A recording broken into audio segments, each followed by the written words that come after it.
तो गाइज आज की जो ये वीडियो है ये बहुत इंटरेस्टिंग है।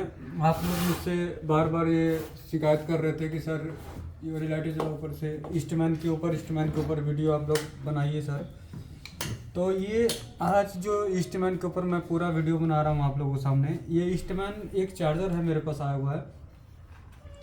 अगर आप लोग देखेंगे तो इसके अंदर मिस्त्री ने कोई ऐसा काम नहीं किया है, छोड़ा है जो मतलब नहीं करना चाहिए। हर एक काम किया गया है इसमें, समझ जाइए। देखिएगा यहाँ से स्टार्टिंग अगर पॉइंट मैं यहाँ से करता हूँ तो देखिए सबसे पहले अगर स्टार्ट किया गया है तो भाई रेक्टिफायर निकाला गया है। रेक्टिफायर निकालने के बाद ये कॉइल भी बदली गई है। देखिए ये कॉइल भी बदली गई है। और उसके बाद अगर हम लोग इधर आते हैं तो ये कैपेसिटर भी निकाला गया है, ये वाला कैपेसिटर भी निकाला गया है। इसका एमटी भी अगर आप देखेंगे तो इसका एमटी भी निकाला गया है। उसके बाद अगर हम लोग आएंगे, मतलब कहने का मतलब है कि इसके अंदर सिर्फ एक मॉसफेट सेक्शन के जो मॉसफेट को नहीं निकाला गया है, लेकिन मॉसफेट के पास जितने रेजिस्टेंस है सबको एक एक कर करके निकाल कर चेक किया गया है, यहाँ तक एक एक पीएफ को भी। और इस सेक्शन में भी पूरी तरह से छेड़ा हुआ है। देखेंगे तो यहाँ पे 6805 आईसी ये मैंने यहाँ निकाली हुई है, उन्होंने नहीं निकाली थी, जिनके पास ये थी। इसकी आईसी मैंने निकाली थी, अभी ये रहा आईसी। ठीक है, ये आईसी अभी ख़राब नहीं है, ठीक है। तो मैंने सोचा क्यों ना इसके ऊपर एक वीडियो आप लोगों को बनाया जाए। बहुत जल्दी इसका सर्किट डायग्राम के ऊपर भी मैं बहुत जल्दी इसका काम कर रहा हूँ उसका है, तो बहुत जल्दी इसका पूरा करूँगा। और इसका कोर्स भी बहुत एडवांस लेवल से कराऊँगा आप लोगों को, ताकि इसको रिपेयर करने में कोई प्रॉब्लम ना हो। तो पहले तो देखिए कि चार्जर के अंदर प्रॉब्लम क्या थी। तो सबसे पहले ये चार्जर जब हमारे पास आया तो ऑन नहीं हो रहा था। ऑन नहीं होने का कारण भाई इसमें प्रॉब्लम थी, तो ये ऑन नहीं हो रहा था। इसको हमें ठीक करना था। तो इसको ठीक करने के लिए हमने चेक किया तो जहाँ पे ये ऑन ऑफ की जो स्विच पिन था इसका, इस पर एक पिन पे जो 17 वोल्ट बनता है वो बन रहा था, लेकिन शॉर्ट करने के बाद वो वोल्टेज गायब हो रहा था, मतलब वो 17 वोल्ट जीरो हो जा रहा था। तो वहाँ पे हमने देखा कि चलो भाई कोई बात नहीं, तो यहाँ इसकी आईसी निकाली। आईसी निकालने के बाद भी देखा गया तो यहाँ पे पहली बार जो 17 वोल्ट यहाँ पे बन रहा था, तो जो यहाँ पे 18 वोल्ट यहाँ पे जो ये डायोड लगा है, यहाँ पे हमें देखेंगे तो ये दो ट्रैक हैं यहाँ पे। ये देखिए ये दो ट्रैक दिखाई दे रहे हैं। इन दो ट्रैक पे एक पर आपको यहाँ पे ये दो ट्रैकों पे एक पर आपको 24 वोल्ट के आसपास और एक पे 9 वोल्ट के आसपास। जहाँ पे 24 मिलना चाहिए वहाँ पे 18 मिल रहा है, और जहाँ पे 9 मिल रहा है वहाँ पे सिर्फ 4 मिली वोल्ट मिल रहा है। तो इसमें जो भी प्रॉब्लम आया हुआ है, इसको कहाँ से प्रॉब्लम है इसको शॉर्ट आउट करते हैं हम लोग, इस वीडियो के अंदर देखते हैं। ज़्यादातर ये प्रॉब्लम कहाँ से आती है, ये प्रॉब्लम हमारी इस डिवाइडर से आती है, ये सेक्शन के डिवाइडर जो है। तो इस डिवाइडर को देखते हैं कि कौन सा डिवाइडर इसका काम कर रहा है, कौन सा डिवाइडर नहीं काम कर रहा है। अगर लगता है तो इसका सारे के सारे डिवाइडर के हम लोग रेजिस्टेंस को चेंज कर देंगे, ताकि प्रॉब्लम एकदम ही जीरो लेवल से हो जाए, क्योंकि सारी रेजिस्टेंस को भी छेड़ा गया है। इसके लिए हमें सबसे पहले ये जो है कैपेसिटर को निकालना होगा। लेकिन सबसे पहले एक बार वोल्टेज को मैं नाप कर दिखाता हूँ आपको।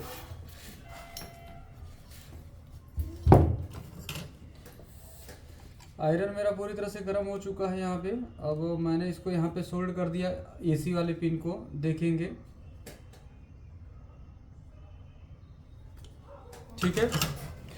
और इसके अंदर हम इसको चालू करेंगे और चेक करेंगे कि क्या क्या प्रॉब्लम है। इसको रिपेयर करेंगे। रिपेयर के लिए वीडियो ये हो सकता है 1 घंटे का भी हो, 10 मिनट का भी हो सकता है। तो इसको आप लोग पूरा वॉच करिएगा, तभी समझ में आएगा, ठीक है।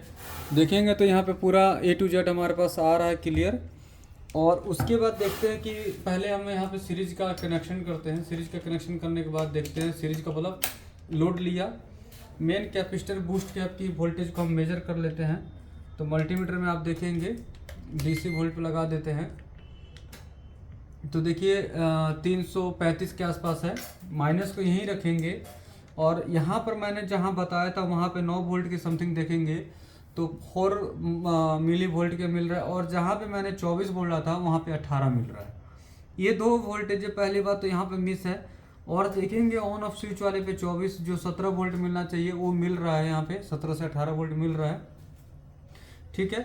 और लेकिन अगर 17 से 18 वोल्ट यहाँ मिल रहा है तो हम इसको एक बार शॉर्ट करके चाबी वाला स्विच को देखते हैं इसकी ऑन वाली। तो देखिए यहाँ पे ऑन करने के बाद देखेंगे तो ये वोल्टेज अब बिल्कुल देखिए आईसी निकालने के बाद अभी वोल्टेज ड्रॉप नहीं हो रही है।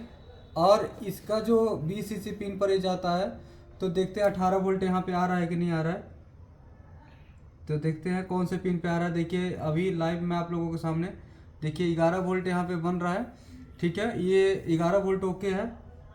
यहाँ पे देखेंगे तो देखिए VCC पिन, अगर अभी मैं सर्किट डायग्राम इसका दिखा दूंगा आप लोगों को, तो देखिए यहाँ पे 2 वोल्ट बिल्कुल ओके बन रहा है जो बनना चाहिए। और ये जो है यहाँ पे देखिएगा तो यहाँ पे 18 वोल्ट आपका प्रॉपर आ रहा है। देखिए मैंने चेक कराया, यहाँ पे देखिए 18 वोल्ट आ रहा है। ये जो पिन नंबर आपका है 6, 7, 8 नंबर पिन पर इसका 18 वोल्ट आता है जो आ रहा है, जो इसकी VCC पिन है। तो यहाँ पे भी ओके है। मैं इसका सर्किट डायग्राम एक बार IC का डायग्राम लेके आता हूँ, फिर आपको मैं दिखा रहा हूँ। तो देखेंगे मेरे पास इसका 6805 का एक डायग्राम है जो कि यहाँ पे सारी पिनों के बारे में लिखा गया है। देखेंगे फर्स्ट पिन जो है इसकी ग्राउंड होती है और किस पिन पर किस लिए ये है सारा कुछ यहाँ पे लिखा गया है, आप लोग देख सकते हैं। तो मैं बात करता हूँ। देखिए जैसे इसका सेंसिंग पिन जो है, देखिए current sense input the PFC current limit कैपेस जो है, इसका जो वोल्टेज देखिए 0.5 से लेकर 0.7 के बीच में होना चाहिए, तभी IC बिल्कुल वर्क करेगा। उसके बाद देखेंगे तो जो इसके 4 नंबर पिन का वोल्टेज है वो 0 से 6 वोल्ट के बीच में होना चाहिए, मतलब बीच में काम करेगा। 5 नंबर पिन का जो है 2.5 से लेकर 3 वोल्ट के बीच में काम करना चाहिए। ये आपका PFC का जो है एम्पियर सेटिंग का जो एम्पियर होता है, PFC का एम्पियर काउंटर सेंस का होता है पिन। उसके बाद अगर आप लोग देखेंगे तो 8 नंबर का वोल्ट VCC, देखिए पॉजिटिव सप्लाई 10 वोल्ट से नीचे नहीं चलेगा ये IC पे, देखिएगा 10 वोल्ट से नीचे नहीं चलेगा।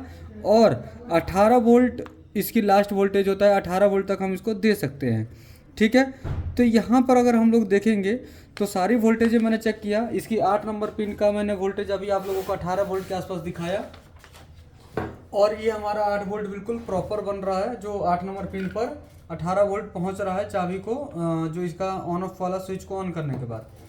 लेकिन यहाँ पे मेन वोल्टेज जो बन रहा है यहाँ पे भाई 24 बनना चाहिए था और यहाँ पे 9 बनना चाहिए था। जो वोल्टेज ड्रॉप हो रहा है यहाँ पे 24 बनना चाहिए और 24 बनने के बाद इस कैपेसिटर पे आना चाहिए, जो कि नहीं आ रहा है। देखिए मैं दिखा रहा हूँ,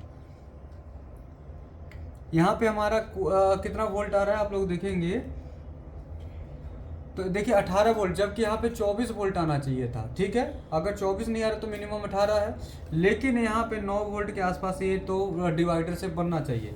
अब देखेंगे इसका कौन से डिवाइडर से वोल्टेज नहीं बन रहा है, इसको हम चेक करते हैं। तो देखिए यहाँ पर नेगेटिव लगा के मैंने ये जो पिन है, देखिएगा ये पिन जो है देखिएगा कितना आ रहा है, 0.4 मिली वोल्ट के आसपास है यहाँ पे। तो देखेंगे कौन से डिवाइडर पे 0.4 मिली वोल्ट के आसपास आ रहा है। यहाँ पे देखिए ये हमारा समथिंग 216 के आसपास आ रहा है। 0.4 मिली वोल्ट हम चेक करते हैं यहाँ पे कितना आ रहा है। देखिए इस डिवाइडर पे R36 के लोकेशन नंबर पे ये गड़बड़ हो रहा है।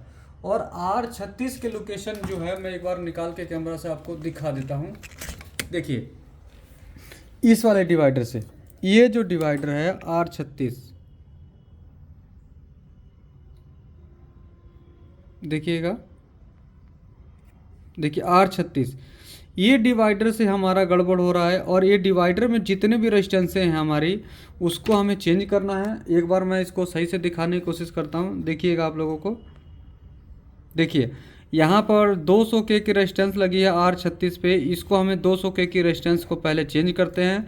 और अगर कोशिश करिए कि यहाँ पे अगर आपका सारे के सारे रेजिस्टेंस भी आप चेंज कर देते हैं तो भी आपका कोई दिक्कत नहीं है, उसमें आपका नुकसान नहीं है।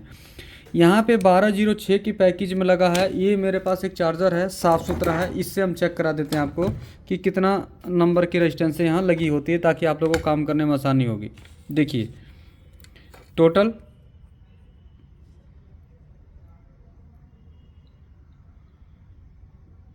देखिएगा तो भाई 204, फिर से ये ट्रैक उठ के यहाँ जा रहा है, ठीक है 204 पे, देखिए ठीक है 204 पे, और फिर ट्रैक उठ के 204 पे, और ये 3 रेजिस्टेंसों का डिवाइडर बना है। और ये यहाँ से देखिए आपका इधर को आ रहा है, तो ये 3 रेजिस्टेंस का डिवाइडर है जो कि 200 के का रेजिस्टेंस है। ये 200 के नहीं होगा, ये मेरे ख्याल से आपका जो होगा 204 होगा, तो 2 मेगा ओम के आसपास होगा। अभी मैं चेक कर लेता हूँ इसका। तो इसका जो है 3 रेजिस्टेंस है, 2 मेगा ओम की रेजिस्टेंस जो लगी हैं 204 की, इसको हमें चेंज करना है। मैं एक बार दिखा देता हूँ, काफ़ी देखिए, ठीक है।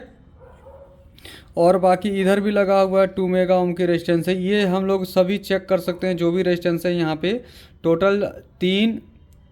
1 मिनट में एक बार साफ़ करने की कोशिश करता हूँ, थोड़ा सा कैमरा डिस्टर्ब। हाँ अब ठीक है, देखिए 3 उधर लगी हैं और 3 3 6 और 3 9 और 9 2 11 रेजिस्टेंसें लगी हैं। ये 11 की 11 रेजिस्टेंसें मैं बदलता हूँ, और बदलने के बाद आपको बाकी इसका सेक्शन को चेक कराता हूँ कि ये चार्जर का वोल्टेज वहाँ पे पूरा हुआ कि नहीं, और नहीं हुआ तो क्यों नहीं हुआ, उसको भी हम लोग शॉर्ट आउट करने की कोशिश पूरी करेंगे। ये इस वीडियो में काफ़ी अच्छी नॉलेज आपको मिलेगी। पहले इसको हम शॉर्ट आउट करते हैं, उसके बाद इसको पहले रेजिस्टेंस बदलते हैं। और इधर जो है आपका LM324 जो ये लगी हुई है, देखिए जो मेन सेंस के साथ 2 पिनों के साथ लगी है, ये आपकी मेन सेंस की रेजिस्टेंस है। ये डायरेक्टली ट्रैक होते हुए आपका सीधा इधर की तरफ पहुंचेगा आपका, ठीक है। कुछ रेजिस्टेंसों की तरफ ये आपका LM324 पे पहुंचती है हमारी, जो माइक्रोटेक में ऑलरेडी मैंने बहुत अच्छे से आप लोगों को क्लियर कर रखा है। तो इसको पहले सारी रेजिस्टेंसें बदलते हैं, फिर आपके आगे वीडियो बताते हैं। तो हम एक एक करके सभी रेजिस्टेंसों को निकाल लेते हैं, ठीक है। हम सारे के सारे रेजिस्टेंसें चेंज करेंगे, क्योंकि जो है प्रॉपर पूरी तरह से छेड़ा गया है इसको। तो हम लोग इसको क्या करेंगे, सारी की सारी रेजिस्टेंसें चेंज कर देंगे यहाँ पे, ताकि डिवाइडर का जो है प्रॉब्लम सॉल्व हो जाए, झंझट ही नहीं रहेगा। ज़्यादातर इसमें डिवाइडर वगैरह की प्रॉब्लम आती है, ट्रैक वगैरह की प्रॉब्लम आती है।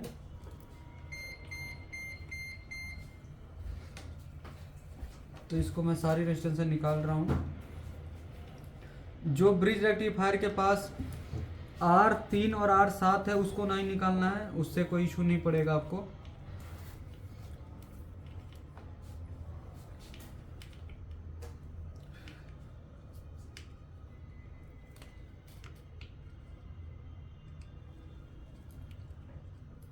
जिन्होंने इसको रिपेयर करने की कोशिश की है उसको शायद मेरे ख्याल से ये सारी रेजिस्टेंसें निकाली है और चेक करी गई है। कई बार क्या होता है कि ये रेजिस्टेंस निकाल कर हम लोग चेक करते हैं और ये सही बताएगी, वैल्यू बिल्कुल सही बताएगी, लेकिन जब ये डिवाइडर काम करता है ना, जब ये डिवाइडर बनता है, तो उस कंडीशन में ये रेजिस्टेंस क्या करती है, लोड नहीं ले पाती है पूरी तरीके से, और ये चार्जर आपकी प्रॉब्लम करेगा। तो मैं इसको सारा रेजिस्टेंसों को बाहर निकाल चुका हूँ, जितने भी हैं सब निकाल दिया मैंने, कुछ भी यहाँ पे छोड़ा नहीं है, एक भी रेजिस्टेंस नहीं छोड़ा है।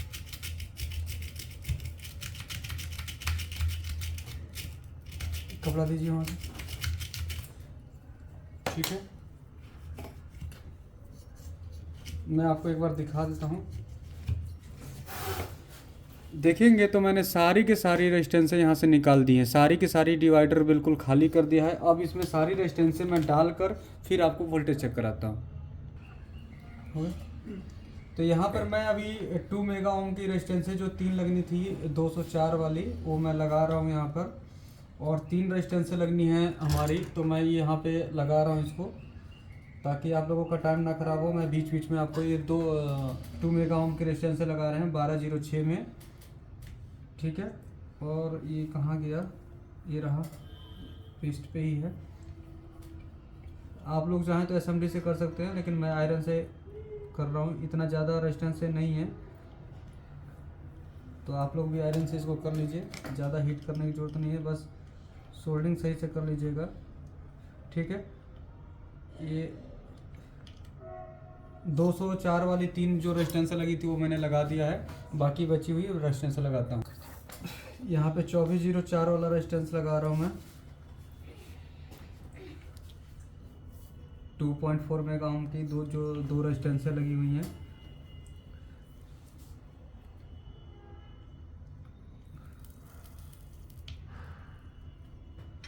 टू 2.4 वाली जो 2402 की रेजिस्टेंस है, 2 पीस है, ये लगा दिया मैंने 2404। ये सारी रेजिस्टेंसें हमें बहुत ध्यान से लगानी है।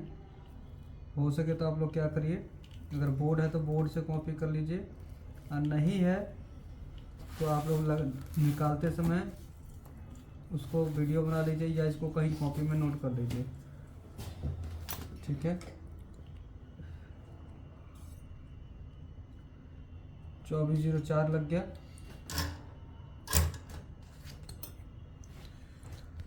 उसके बाद हम लोग ये रेजिस्टेंस लगा रहे हैं 5103 की 3 रेजिस्टेंस से 510 के रेजिस्टेंस है, और ये हम लगा रहे हैं इसको। ये सारी रेजिस्टेंसें जो है जेन्युइन है और यही रेजिस्टेंसेस पे काम करेंगी, लोकल रेजिस्टेंस कोई भी काम नहीं करेगी। और ये 5103 की रेजिस्टेंस जो है, ये रेजिस्टेंस है हमारी R28, R38 और R33।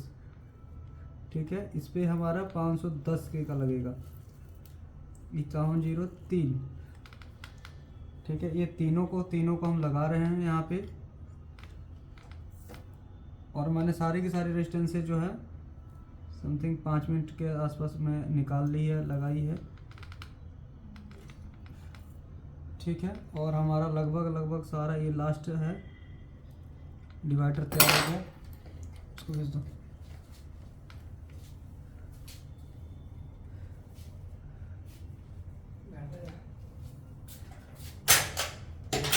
ठीक है, और हमने ये सारी रेजिस्टेंस लगा दी हैं। अब इसको देखते हैं डिवाइडर का क्या हमारा काम हुआ या नहीं।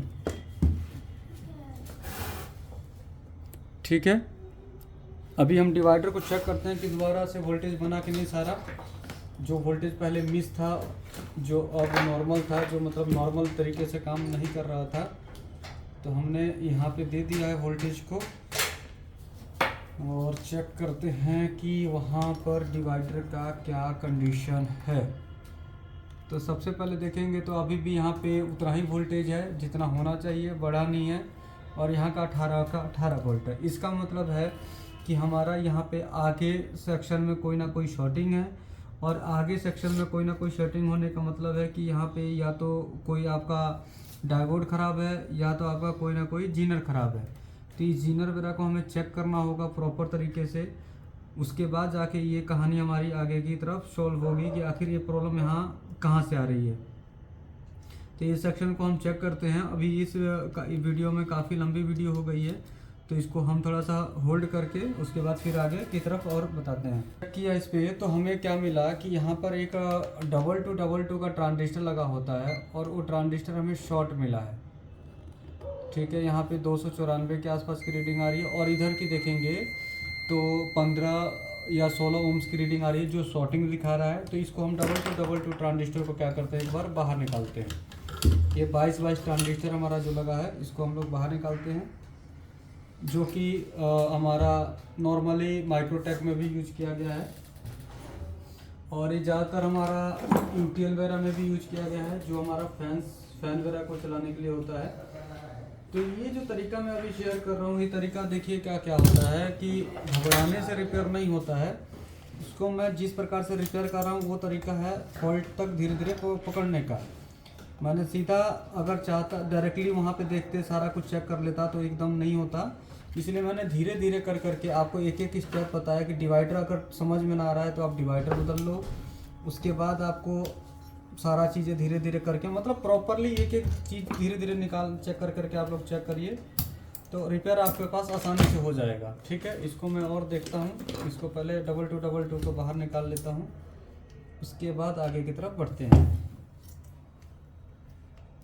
तो यहाँ पे मैंने 2222 ट्रांजिस्टर को बाहर निकाल दिया है, और यहाँ पे क्या है, ईस्टमैन और माइक्रोटेक में गम बहुत ज़्यादा, ग्लू वगैरह बहुत ज़्यादा लगाते हैं, तो इसी चक्कर में थोड़ा सा और रिपेयर करने में टाइम बढ़ जाता है इसको। तो हम इसको देखते हैं कि ये शॉर्टिंग आई अभी ठीक हुई या नहीं हुई। तो अगर यहाँ पे शॉर्टिंग हुआ तो इसको देखते हैं कि क्या कंडीशन यहाँ पे शॉर्टिंग है या नहीं है। तो देखेंगे तो 2222 हमारा शॉर्ट है, और एक बार अब डिवाइडर का वोल्टेज चेक करते हैं कि वो ठीक हुआ कि नहीं। अगर डिवाइडर का वोल्टेज ठीक हो गया तो समझ जाओ कि हमारा चार्जर 100% ओके हो गया है। तो सिर्फ आईसी लगा देंगे और हमारा काम बिल्कुल प्रॉपर हो जाएगा। तो देखते हैं अभी देखिए यहाँ पे वोल्टेज जो अभी 18 वोल्ट आ रहा था वो वोल्टेज हमारा बढ़ गया। देखिए मैंने बताया था आपको 23 वोल्ट के आसपास हो गया अभी। देखिए लेकिन यहाँ पे जो 9 वोल्ट आना चाहिए था वो ठीक नहीं हुआ। इसका मतलब 9 वोल्ट के सेक्शन में भी शॉर्टिंग है। तो इसका मतलब हमारा एक लाइन जो है वो क्लियर हो गया है कि भाई इसमें डबल टू ट्रांजिस्टर जो शॉर्ट था, इस कारण से यहाँ का वोल्टेज ड्रॉप हो रहा था, जो कि 18 वोल्ट बन रहा था। लेकिन अब आपके सामने ये देखेंगे तो 23 वोल्ट पूरा बन गया, जो 24 वोल्ट के आसपास बनना चाहिए था। ये वोल्टेज प्रॉपर हो गया है। सेम इसके लाइन को भी मैं ट्रेस करेंगे हम लोग, और ट्रेस करने के बाद जहाँ जहाँ ही पहुँचेगा, हो सकता है इसके बीच में कोई पीएफ, या हो सकता है 9.1 वोल्ट का जीनर, या हो सकता है 18 वोल्ट का जीनर, या ये सब चीज़ें इसके अंदर कोई ना कोई डाइवर्ट जीनर हमारा ख़राब होगा। ये सब चीज़ें वैसे ही चेक करनी है जैसे मैंने अभी बताया। डिवाइडर मैंने चेक किया, डिवाइडर को चेक करने के बाद यहाँ पर देखिए 24 वोल्ट आपका बनना चाहिए, तो बनना चाहिए। जब तक ये बनेगा नहीं तब तक आपका सिस्टम चार्जर चालू ही नहीं होगा। और यहाँ पे भी 9 वोल्ट के आसपास आपका बनेगा। तब ये अगर ये 9 वोल्ट बन जाएगा तो ये भी वोल्टेज और ये भी वोल्टेज दोनों ओके हो जाएंगे और हमारा चार्जर चालू हो जाएगा। तो डबल टू ट्रांजिस्टर लगा के उसके बाद आगे फॉल्ट को देखते हैं कि क्या है। तो इस डबल टू ट्रांजिस्टर को बदलने के बाद यहाँ पे जो वोल्टेज था, जो 24 पहले 18 बन रहा था, अब देखेंगे आप लोग तो ये 24 वोल्टेज हमारा बिल्कुल ओके हो गया है। और यहाँ पर मुझे एक और फॉल्ट मिला कि क्या किया गया था, यहाँ पर कंडीशन क्या, जो हमारा 4 वोल्ट बन रहा था, देखिएगा इसको मैंने सॉल्व करने के लिए देखिए यहाँ पे 24 वोल्ट एक्यूरेट हमारा मिल गया, 23 वोल्ट। लेकिन ये वाला भी फॉल्ट को मैंने सॉल्व कर लिया है। देखिए मैंने यहाँ 9 वोल्ट बोला था और ये 9 वोल्ट यहाँ पे ओके हो चुका है। अब ऐसा क्यों हुआ, तो देखेंगे यहाँ पे लोकेशन नंबर ZD17 पे यहाँ पे जीनर लगना चाहिए था 9 वोल्ट का। और यहाँ पे क्या किया गया था, उस मैकेनिक ने, यहाँ पे जिन भाई ने थे, वहाँ पे क्या कर दिया कि T4 का डायोड लगा दिया गया था, मतलब 4148 लगा दिया था, और जिसकी वजह से ये वोल्टेज ड्रॉप हो रहा था। तो ये क्या होता है, जब छेड़ा हुआ चार्जर होता है ना, तो जल्दी से फॉल्ट को क्या होता है हमें फाइंड करना पड़ता है। अभी क्या है कि मैं अगर आप लोगों को इस तरीके से एकदम बता देता कि ये जीनर ख़राब है, ये बदल लो, वो बदल लो, तो वो तरीके से मज़ा नहीं आता। इसलिए मैंने आपको धीरे धीरे कर करके यहाँ पे एक एक चीज़ को क्लियर करते गया। मैं यहाँ पे 9.1 वोल्ट का जीनर डाल रहा हूँ, और ये जीनर लगने के बाद देखते हैं कि वोल्टेज वहाँ पे प्रॉपर बनता है या नहीं बनता है। तो देखते हैं 9.1 वोल्ट का जीनर है ZD ये D17 पे 9.1 वोल्ट।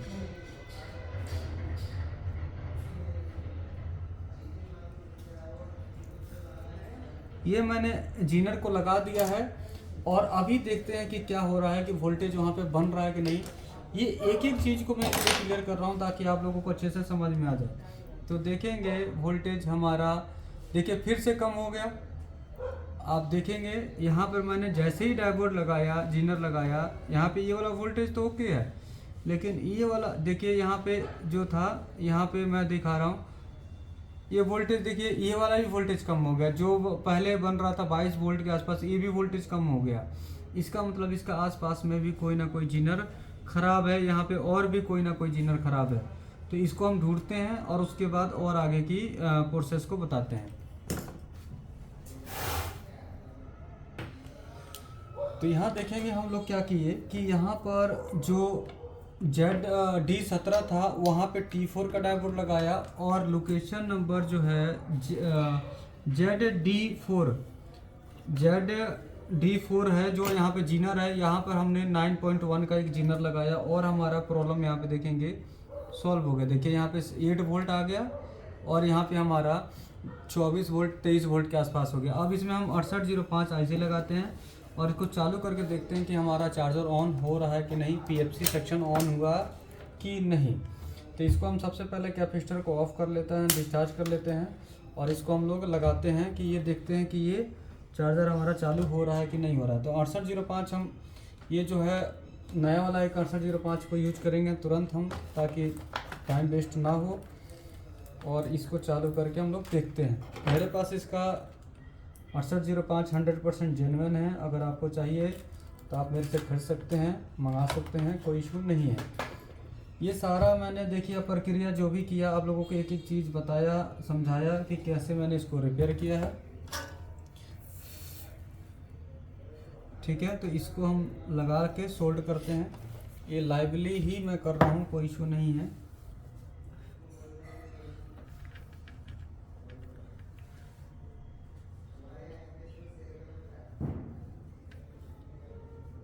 एसएमडी मशीन से बैठाना तो एसएमडी मशीन से बैठा लीजिए।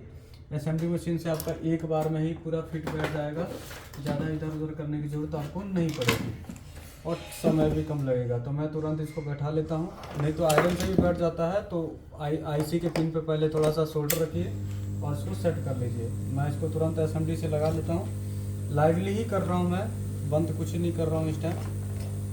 और अगर आयरन से बैठाना तो सीधा तो दोनों तरफ पिनों पे सोल्ड मारिए और इसको गर्म कर दीजिए और थोड़ी सी आईसी सीधी करके लगा दीजिए। लेकिन मैं एसएमडी मशीन से लगा देता हूँ ताकि जल्दी हो जाएगा। तो यहाँ पे ध्यान रखिएगा, ZD4 पर हमारा 9.1 वोल्ट का जीनर लगा है जो मैंने यहाँ पे लगा दिया है, और D17 पे 41480 लगेगा। ठीक है, जो मैंने पहले बता दिया था उसके लिए सॉरी आपको कि वहाँ पे लगेगा। तो ये सब चीज़ें मैंने चेक किया यहाँ पे।